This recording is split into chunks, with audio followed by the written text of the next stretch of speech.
श्रीमत्परं गम्भीर स्याद्वानोऽखिलाञ्छनं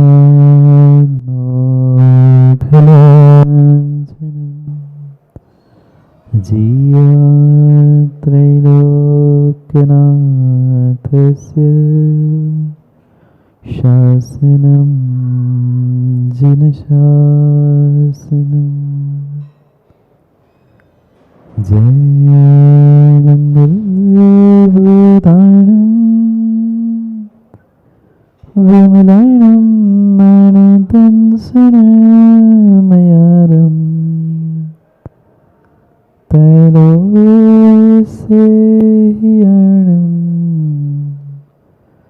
नमोऽस्ति यस्वसीताणं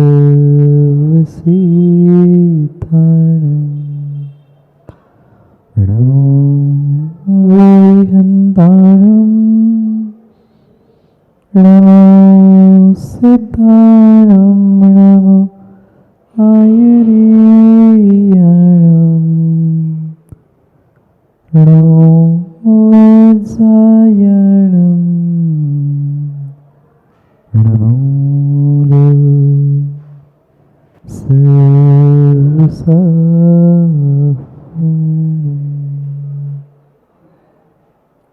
अनंत अनंत परम सिद्ध भगवान की 1008 श्री आदिनाथ भगवान की परम पूज्य आचार्य भगवान कुंद कुंद स्वामी की परम पूज्य आचार्य भगवान पट्टाचार्य गुरुवर विशुद्ध सागर जी महाराज की सनातन जैन धर्म की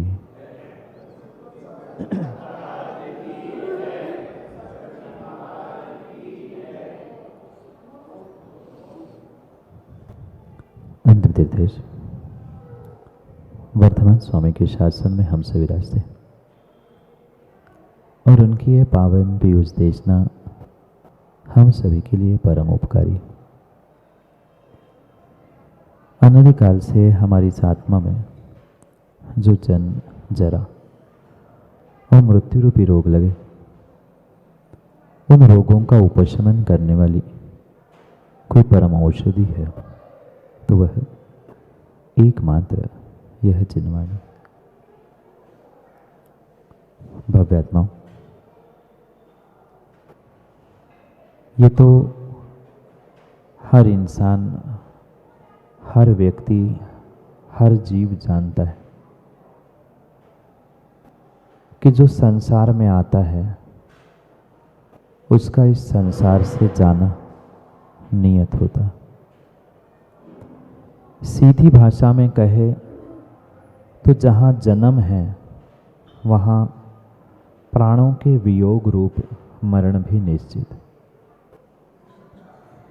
ये अंतर जरूर हो सकता है, किसी की मृत्यु आज, किसी की कल, किसी की परसों, पर जन्म जिन जिन का हुआ है उन सबकी मृत्यु होना नियत है।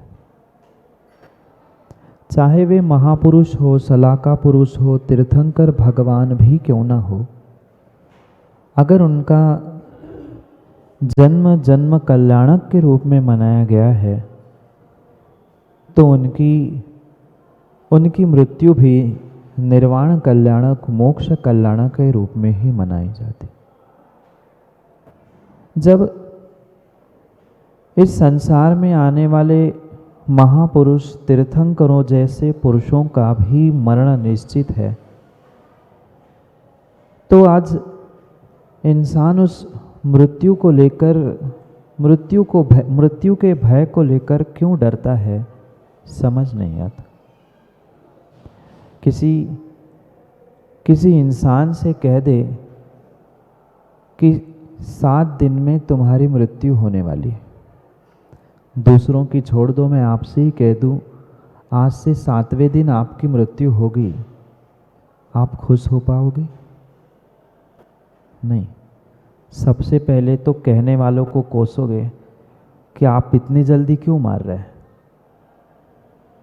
ये संसार का नियम है, जो आया है उसे जाना है, जन्म है इसकी मृत्यु सत्य है, हर इंसान हर व्यक्ति जानता है, पर कहीं न कहीं मृत्यु की बात सुन के कांप उठता है।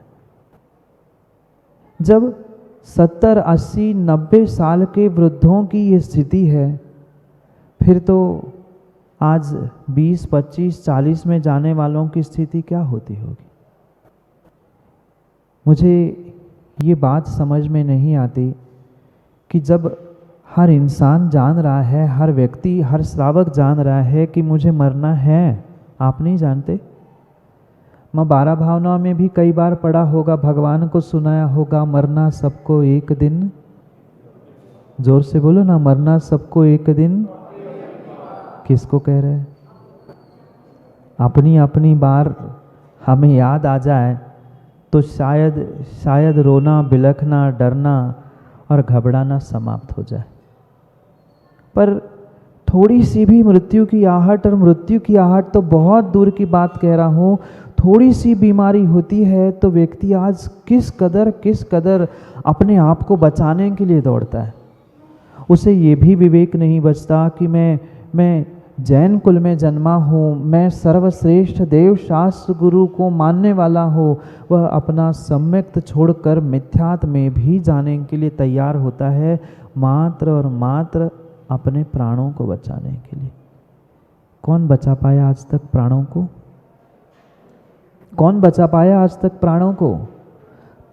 तब हमें याद नहीं आता मरना सबको एक दिन, अपनी अपनी बार।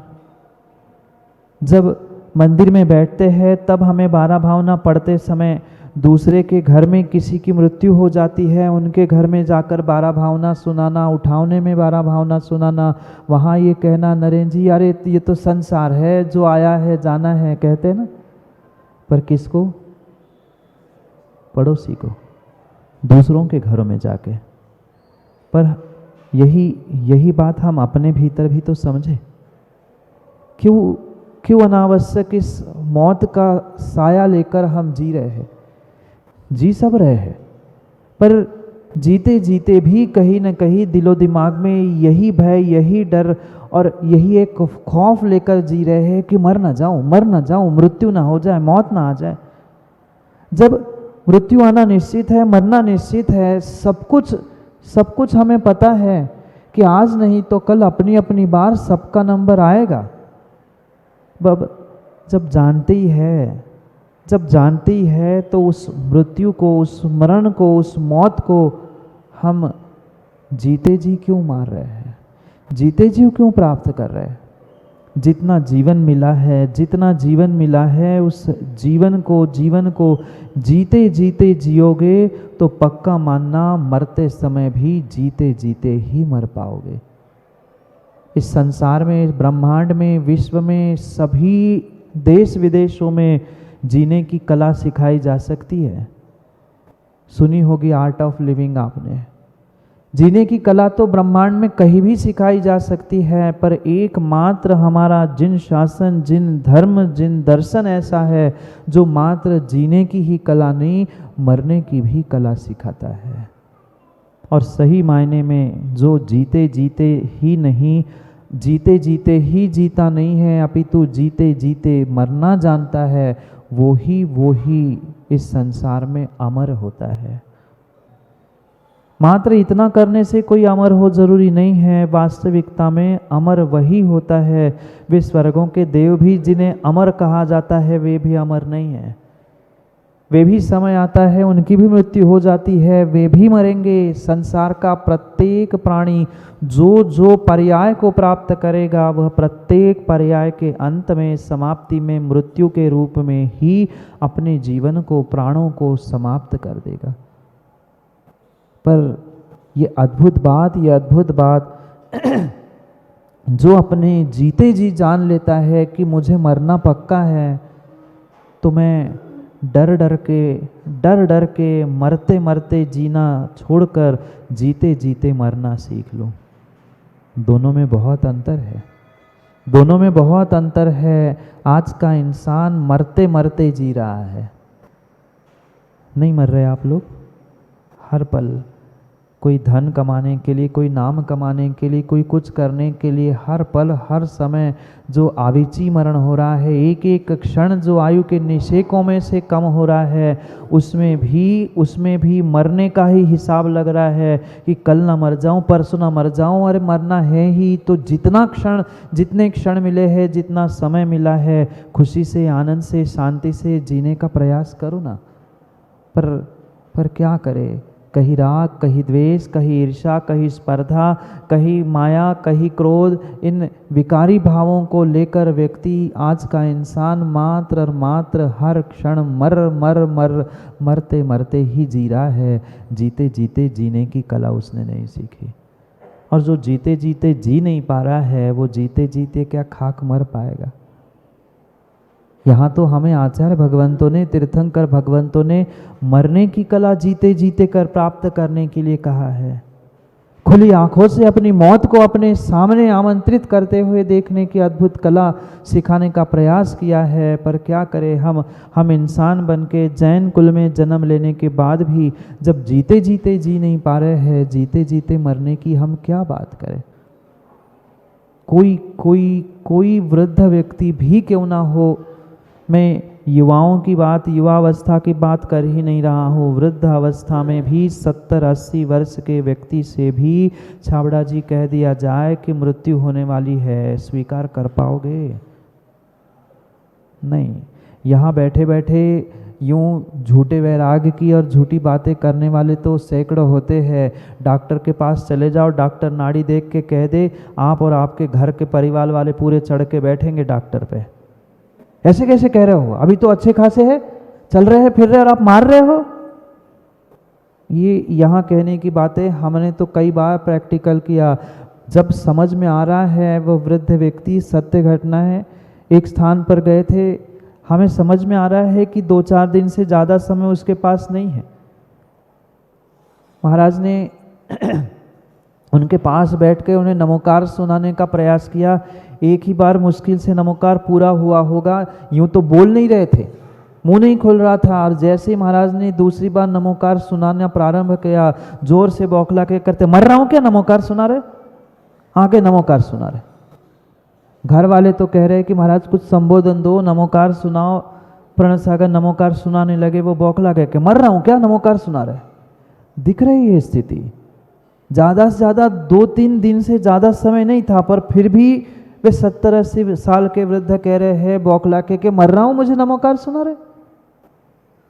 जब समझ रहा है, डॉक्टर ने हाथ खड़े कर लिए, अस्पताल से घर लेके आए हैं, घर वाले कह रहे हैं कि महाराज नमोकार सुना दो, पर फिर भी 2 दिन का मेहमान भी ये स्वीकार नहीं कर पा रहा है कि मैं मर रहा हूं। हम क्यों नहीं एक्सेप्ट कर पा रहे, क्यों नहीं एक्सेप्ट कर पा रहे हैं? जो जीव, जो व्यक्ति, जो इंसान, जो श्रावक ये एक्सेप्ट करता है, स्वीकार करता है कि मेरी मृत्यु पक्की है और आज नहीं तो कल, और ये प्रतिदिन निर्णय करके ही उठता है, पता नहीं कल का सूरज मुझे देखने मिले ना मिले, वो ही सुख चैन से अपनी जिंदगी को आनंदमयी बिताने का, धर्ममयी बिताने का प्रयास करता है। और यही जीना जीते जीते जीना है। पहले हम जीते जी जीना तो सीख ले, फिर जीते जीते मरने की भी बात कर पाए। यूं तो प्रत्येक क्षण जो बेशकीमती मनुष्य पर्याय का मिला है, वह आचार्य भगवंत कहते हैं उस बेशकीमती क्षणों को जीते जी जीने का प्रयास करो। क्यों जी रहे हैं, किसके लिए धर्म कर रहे हैं, किसके लिए घर परिवार व्यापार कर रहे हैं, ये कभी सोचते समझते विचार करते हुए जीने का प्रयास करो। क्रियाएं हम बराबर कर रहे हैं, बराबर धर्म की क्रियाएं चल रही, घर गृहस्थी का कार्य चल रहा है, सब व्यवस्थित चल रहा है, पर शायद विरला ही कोई ऐसा इंसान होगा जिसको ये बोध होगा, पता होगा कि मैं ये क्यों कर रहा हूँ, किसके लिए कर रहा हूँ। ये बोध करना ही जीते जीते जीना है। कितने साल हो गए छाबड़ा जी? 72-73 हो गए। अभी और 72-73 जीना है? नहीं, अच्छा 27-28 तो जीना होगा। कहने के लिए हम भले ही 2, 4, 6, 10, 20, 50 कितने ही साल की तैयारी कर ले, पर ये पक्का मानना कल का क्या पल का। आजकल तो कोरोना के बाद तो सौरभ 20, 25, 40 साल के युवाओं को भी हार्ट अटैक आता है। हार्ट अटैक आया है पता चलने के पहले ही चला भी जाता है। जब ये स्थिति आज हमें संसार की अपनी आंखों से दिख रही है, फिर भी हम अपने आप को क्यों नहीं संभाल पा रहे? कहाँ हम राग द्वेष और परस्पर में वैमनस्य में पड़े हैं? ये हम सोचे समझे ये मनुष्य पर्याय का बेशकीमती समय है। और मैं तो कहता हूँ इस पंचम काल का ये स्वर्णिम युग वर्तमान में चल रहा है, जहाँ हमें सहजता से सच्चे देव शास्त्र गुरु हर स्थान में मिल रहे हैं। पर क्या करे जीव अनादि के संस्कार और मिथ्यात्व के संस्कारों के कारण से सब कुछ निमित्त मिलने के बाद भी, धर्मात्मा का भेष प्राप्त करने के बावजूद भी अपने आप को संभाल नहीं पा रहा है। एक एक क्षण मनुष्य पर्याय का कीमती है। ज्ञानियों, जैसे तुम्हारे एक एक रुपए 5-5 रुपए कीमती है, 5, 10, 50 रुपए बचाने के लिए, कमाने के लिए कितनी और कितनी मेहनत सेठ जी करते हो, नहीं करते? 5 रुपए भी बच जाए, 2 रुपए भी बच जाए, उसके लिए पसीना बहाकर पुरुषार्थ करते हो। ज्ञानियों, ऐसा मनुष्य पर्याय का बेशकीमती एक समय मेरा बच जाए, एक समय में मैं बहुत सारा पुण्य एकत्रित कर लूँ, एक समय में जीने का मैं आनंद एकत्रित कर लूँ, ये भाव हमारे क्यों नहीं होते? ये भाव क्यों नहीं होते? और ये भाव हम जीते जी प्राप्त नहीं कर पा रहे हैं, तो फिर मरते समय राग द्वेष, इसके अलावा होगा क्या? ये पक्का है जो व्यक्ति जीवन भर जैसा जीता है, अंतिम समय में वह कितना ही चिल्लाए मैं समाधि कर रहा हूँ, मैं संलेखना ले रहा हूँ, मेरी समाधि हो जाए, समाधि होना संभव नहीं है। जीवन भर तुम राग द्वेष में उलझे हो, इनकी निंदा, उनकी बुराई, इनका वैमनस्य, पता नहीं विषय कषायों से तुम बाहर निकल ही नहीं पा रहे हो, और ये सोच रहे हो कि मैं अंतिम समय में समाधि कर लूँ। नरेंद्र जी, होगी समाधि? नहीं होगी। समाधि करने के लिए जीवन भर जीते जी जीना होगा, और जीते जी मरना, इसका ही नाम आचार्य भगवंतों ने समाधि कही है। जीते जी जीना मुश्किल है, और उससे भी कई अधिक गुना, कई भवों का जब पुण्य साथ देता है, तब ज्ञानियों ध्यान रखना, ये जीते जी मरने की कला समाधि मरण के रूप में कोई इंसान, कोई व्यक्ति, कोई श्रावक, कोई साधक प्राप्त कर पाता है।